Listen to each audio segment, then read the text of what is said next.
Hola, mi nombre es Rolando Rojas, soy historiador de la Universidad Nacional Mayor de San Marcos e investigador principal del Instituto de Estudios Peruanos. Recientemente he publicado este libro, Desiguales desde siempre, miradas históricas sobre la desigualdad, en coautoría con Antonio Zapata Velasco. Este libro consta de dos estudios. El primero se titula Las ideas sobre la desigualdad desde una perspectiva histórica. Básicamente plantea lo siguiente, en realidad estudia las ideas que justifican la desigualdad entre los hombres. Se concentra en el racismo, en el discurso racista que propone que las desigualdades entre los individuos derivan de su naturaleza racial y no del modo en que está organizado la sociedad. El trabajo identifica tres tipos de racismo a lo largo de nuestra historia. Un primer racismo que corresponde a la época colonial y que se caracteriza por ser un racismo de tipo religioso y cultural. Religioso porque cuando llegan los españoles encuentran que los indios son infieles y su consideración de raza inferior se debe a que los consideran idólatras, paganos, ¿no? Gentiles, que no han desarrollado o que no están en un nivel de desarrollo religioso que corresponde pues a la religión verdadera, ¿no? a la religión monoteísta. Luego, durante el siglo XIX aparece un segundo tipo de racismo que es el que más o menos predomina a lo largo de ese siglo. Este es un racismo más bien que llamaremos científico, en el sentido que, a diferencia del colonial, se basa en una serie de autores europeos, sobre todo franceses, antropólogos, físicos, que empiezan a hacer una clasificación de las razas del mundo, en realidad de los grupos sociales o de las grandes poblaciones del mundo, ¿no? América, Asia, Europa, África, y empiezan a señalar que el racismo existe, o sea, que existen sociedades o poblaciones o razas, unas superiores a la otra. Obviamente ponen en primer lugar o en el nivel superior a la raza europea, ¿no? A la raza aria, y debajo pues la asiática, la mestiza, la india, la africana. Este racismo tuvo mucha influencia porque supuestamente se basaba en estudios científicos, ¿no? Hechos por antropólogos físicos, por médicos, ¿no? Y abarcó la segunda mitad del siglo XIX. Este racismo es como una suerte de reacción conservadora porque a inicios del siglo XIX, sobre todo en las primeras décadas del Perú republicano, se habían difundido más bien ideas igualitarias, ¿no? Que los hombres eran iguales, que era posible constituir sistemas políticos donde los individuos eran iguales ante la ley, una democracia, ¿no? Un sistema político igualitario. En el siglo XX, a inicios del siglo XX este racismo científico empieza a ser criticado, pero aparece un tercer tipo de racismo. Este tercer tipo de racismo lo llamamos social educativo, en el sentido que como están muy criticadas o están muy pasadas de moda el racismo religioso, cultural y el científico, han sido fuertemente criticadas, aparece un racismo que más bien empieza a discriminar a la gente por su nivel educativo, y ya no discrimina tanto por el fenotipo humano, ¿no? Sino más bien por la capacidad educativa o por el capital educativo que tienen. Esto corresponde pues a una sociedad que ha dejado de ser étnica y más bien empieza a transformarse en una sociedad de clases, ¿no?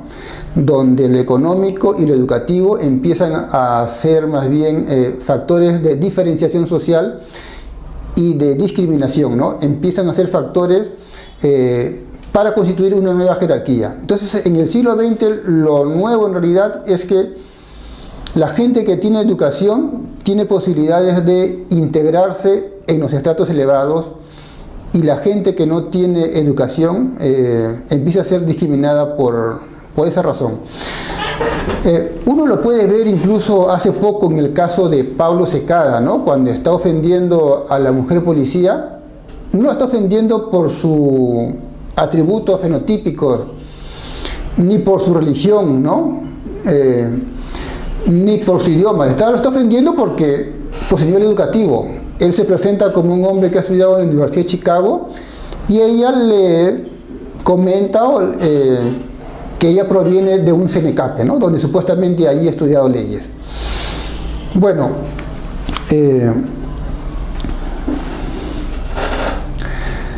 estos tres tipos de racismo no son excluyentes, ¿no? O sea, conviven, pero uno, digamos, que predomina un poco más que el otro.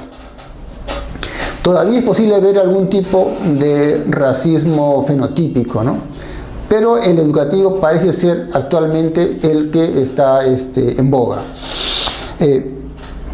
Nuestro trabajo señala que el racismo a lo largo de la historia se ha enraizado en la sociedad y no puede ser erradicado, no puede ser combativo sin la acción del Estado, que es necesario políticas públicas antirracistas, políticas públicas que generen y difundan sentidos igualitarios, ¿no? Que generen un sentido de comunidad, un sentido en realidad de nación como corresponde a un país moderno. El segundo ensayo se titula Las promesas igualitarias del liberalismo criollo en el siglo XIX. Bueno, como el título más o menos lo indica, estudia la idea de igualdad en el siglo XIX. Cómo se trata de implementar la idea de igualdad en el sentido que, como un principio ordenador de la sociedad, ¿no? Aquí igualdad debemos entenderlo como igualdad jurídica, la igualdad de los hombres ante la ley. El trabajo propone, digamos que, tres ideas o tres cuestiones. La primera es que el sistema político democrático que tiene como base el principio de la igualdad se trata de injertar, de instalarlo en una sociedad que no está preparado para ella, una sociedad que está tomando una expresión de un profesor, una sociedad que está mal hecha, mal preparada para un régimen democrático liberal. Porque la igualdad de los hombres ante la ley, o sea, instituciones, un sistema político que garantice eso, no podía funcionar en una sociedad con esclavitud y en una sociedad con indios en situación de servidumbre, que hacían trabajo gratuito. Tampoco podía funcionar cuando la sociedad tenía un carácter corporativo, y con esto me refiero, por ejemplo, a la iglesia, a los militares y a los gremios económicos, ¿no? Los gremios productivos. Por ejemplo, los militares tenían su propio tribunal de justicia, que eran militares y que se guiaban por códigos militares. Digamos que la igualdad ante la ley para ellos no funcionaba. No se sometían al fuero público judicial. Lo mismo ocurría con la iglesia, que tenía sus propios tribunales, se juzgaban entre ellos y se guiaban pues por el derecho eclesiástico.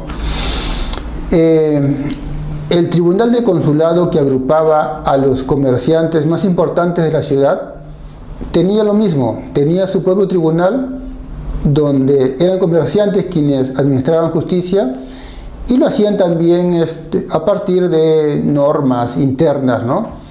Entonces, el sistema jurídico, la idea de la igualdad ante la ley como principio, no podía ser plenamente establecido en una sociedad con estas características. Y ese es un problema que este trabajo analiza y que al final plantea que la igualdad ante la ley funciona básicamente en las ciudades y en algunos sectores. No se puede implementar plenamente en el conjunto de la sociedad peruana, por lo menos del siglo XIX. La segunda idea que se plantea en este segundo ensayo es que los liberales, el grupo liberal,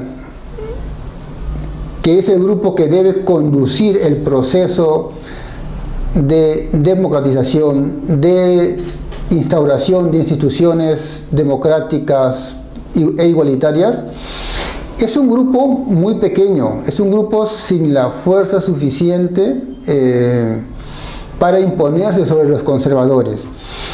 En el siglo XIX la gran confrontación política se da entre liberales y conservadores. Liberales, por un lado, tratando de construir instituciones políticas de avanzada, y los conservadores tratando de contener esas reformas políticas. El problema es que, además de que los liberales somos un grupo pequeño y donde la composición de estos liberales son, no en su mayoría, pero en gran parte, son abogados, catedráticos, académicos, ¿no? Periodistas, no tienen una gran fuerza socioeconómica, ¿no? Como sería un buen grupo.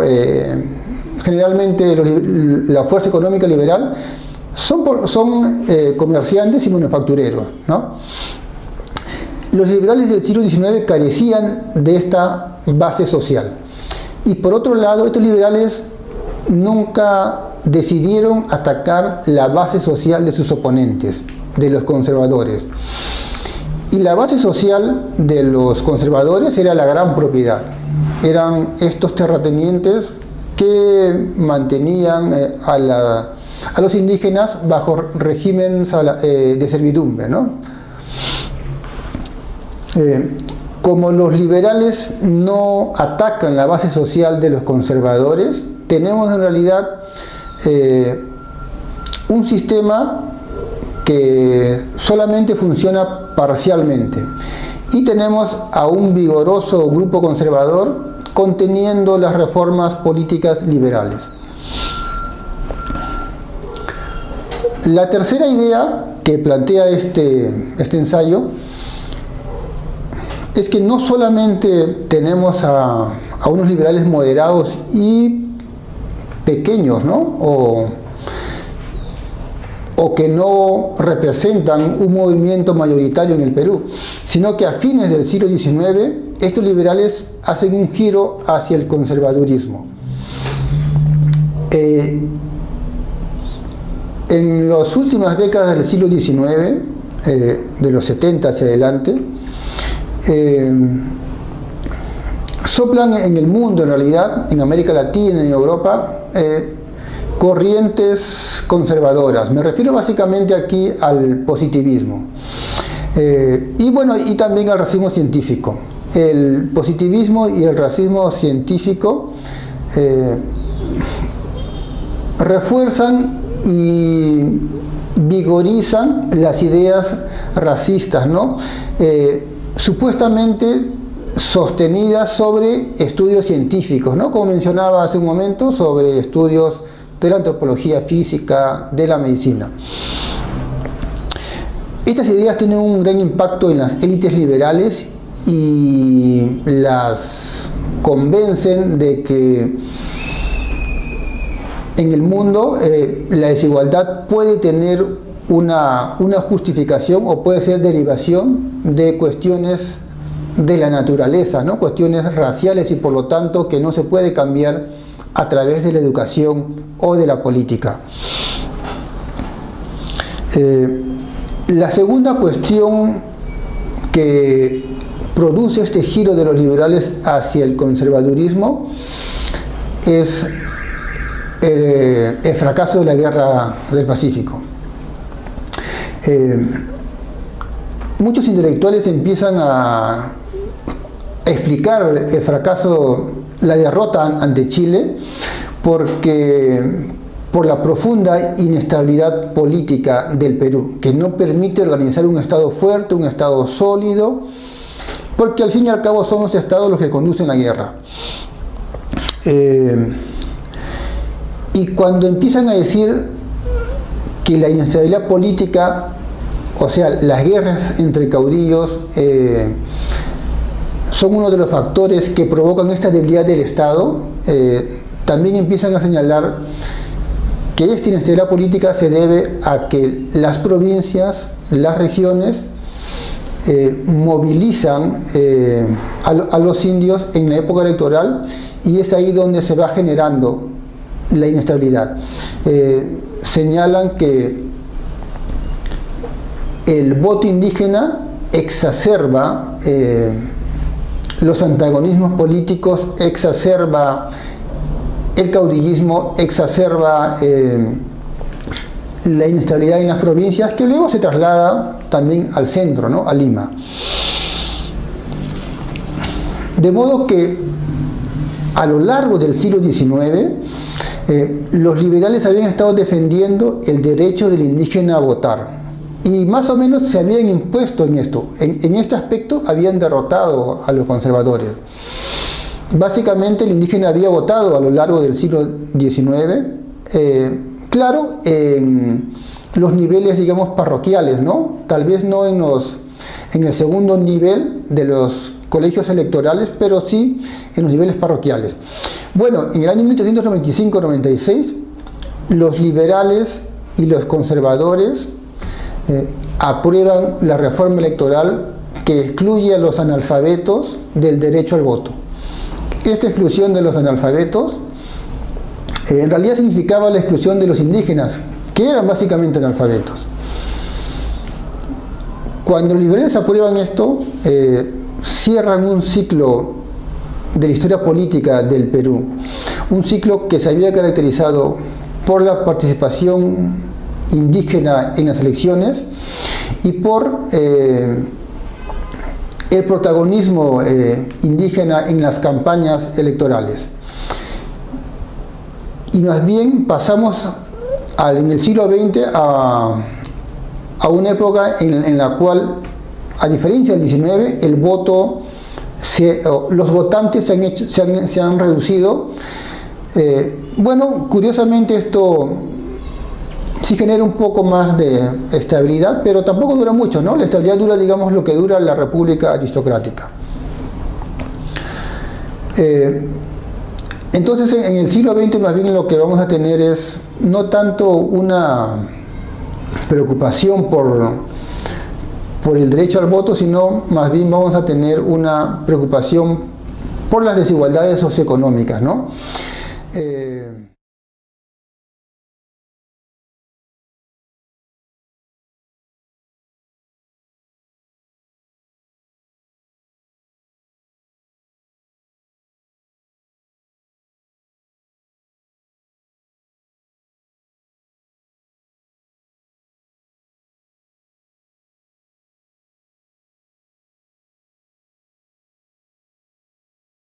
Racismo más bien que llamaremos científico, en el sentido que, a diferencia del colonial, se basa en una serie de autores europeos, sobre todo franceses, antropólogos, físicos, que empiezan a hacer una clasificación de las razas del mundo, en realidad de los grupos sociales o de las grandes poblaciones del mundo, ¿no? América, Asia, Europa, África, y empiezan a señalar que el racismo existe, o sea, que existen sociedades o poblaciones o razas, unas superiores a la otra. Obviamente ponen en primer lugar o en el nivel superior a la raza religioso y cultural. Religioso porque cuando llegan los españoles encuentran que los indios son infieles y su consideración de raza inferior se debe a que los consideran idólatras, paganos, ¿no? Gentiles, que no han desarrollado o que no están en un nivel de desarrollo religioso que corresponde pues a la religión verdadera, ¿no? a la religión monoteísta.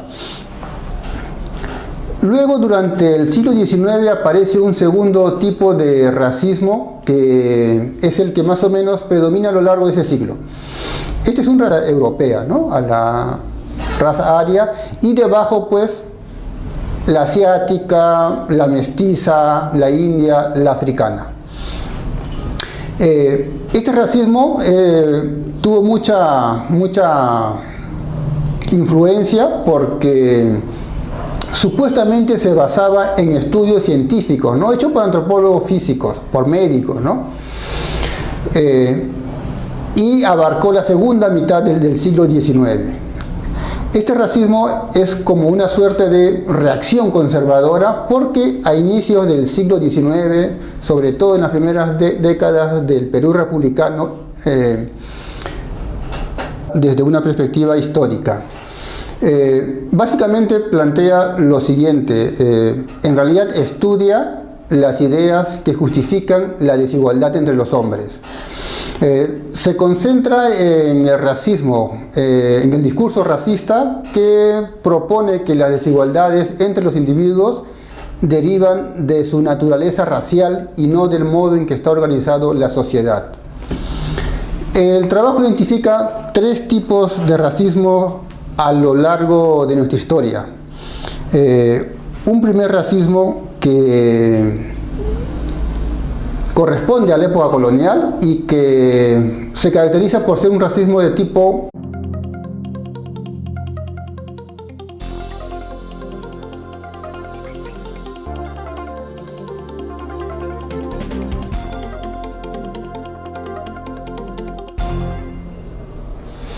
Hola, mi nombre es Rolando Rojas, soy historiador de la Universidad Nacional Mayor de San Marcos e investigador principal del Instituto de Estudios Peruanos.